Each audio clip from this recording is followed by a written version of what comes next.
নদীর জল ঢুকে প্লাবিত হলো প্রায় 5 থেকে 6টি গ্রাম সহ চাষ জমি। জলের তলায় যাতায়াতের রাস্তা, ঘরবন্দি কয়েক হাজার নিরুপায় মানুষ। গত 3 দিনের নিম্নচাপের জেরে প্রবল বৃষ্টিতে পশ্চিম মেদিনীপুর জেলার অন্তর্গত কেশপুর ব্লকের 2 নম্বর শীর্ষা গ্রাম পঞ্চায়েতের অন্তর্গত অকুলসারা, সিদ্ধেশ্বরী ও আকমুড়া সহ 5 থেকে 6টি গ্রাম প্লাবিত। কেশপুর ব্লকের উপর দিয়ে বয়ে যাওয়া কুবাই নদীর জল উপচে ঢুকতে শুরু করেছে 2 নম্বর শীর্ষা গ্রাম পঞ্চায়েতের অকুলসারা, আকমুড়া, সিদ্ধেশ্বরী, পাখিরাপাড়া সহ 5 থেকে 6টি গ্রামে। ফলে প্লাবিত হচ্ছে একের পর এক গ্রাম। নদী পেরিয়ে যাতায়াতে কাঠের ব্রিজও জলের তলায়, ফলে বন্ধ যাতায়াত। নদীর জল ঢুকে প্লাবিত হয়েছে প্রায় 4 থেকে 500 বিঘা চাষ জমি। গ্রামবাসীদের অভিযোগ, এখনো পর্যন্ত প্রশাসনের তরফে ঘরবন্দি মানুষদের উদ্ধার করার কোনো ব্যবস্থা করা হয়নি। ফলে দুশ্চিন্তায় কয়েক হাজার গ্রামের মানুষ। কোনো রকম পারাপারেরও ব্যবস্থা করা হয়নি বলে অভিযোগ গ্রামবাসীদের। বাধ্য হয়ে এক গ্রাম থেকে অন্য গ্রামের সংযোগ বন্ধ হয়ে গিয়েছে। যতক্ষণ পর্যন্ত না নামে জল, ততক্ষণ পর্যন্ত যোগাযোগ বিচ্ছিন্ন অবস্থায় থাকবে।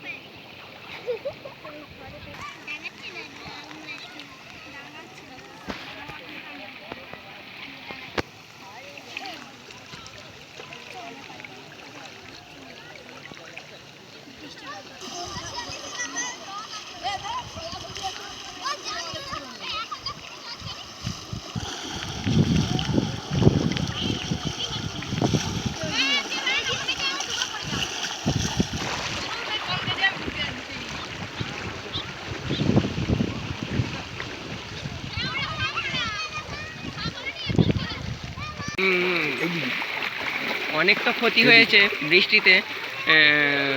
5-6টা গ্রাম প্রায় বন্যার জন্য পারাপার করতে পারছে না। আর বন্যার কারণে অনেক জমি প্রায় জলের তলায় চলে গেছে।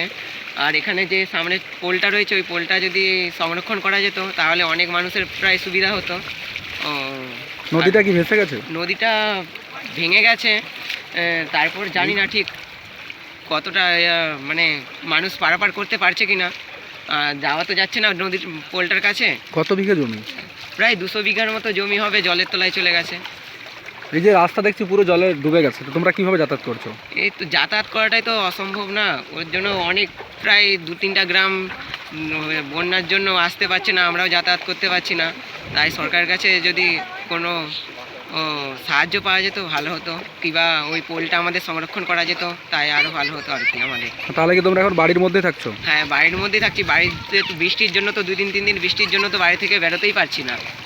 কেন বোট, সরকারি বোট বা নৌকার কোনো ব্যবস্থা করেছে? না না, ওইসব কোনো ব্যবহার নেই, তো কোনো কিছু দেখতে পাচ্ছি না।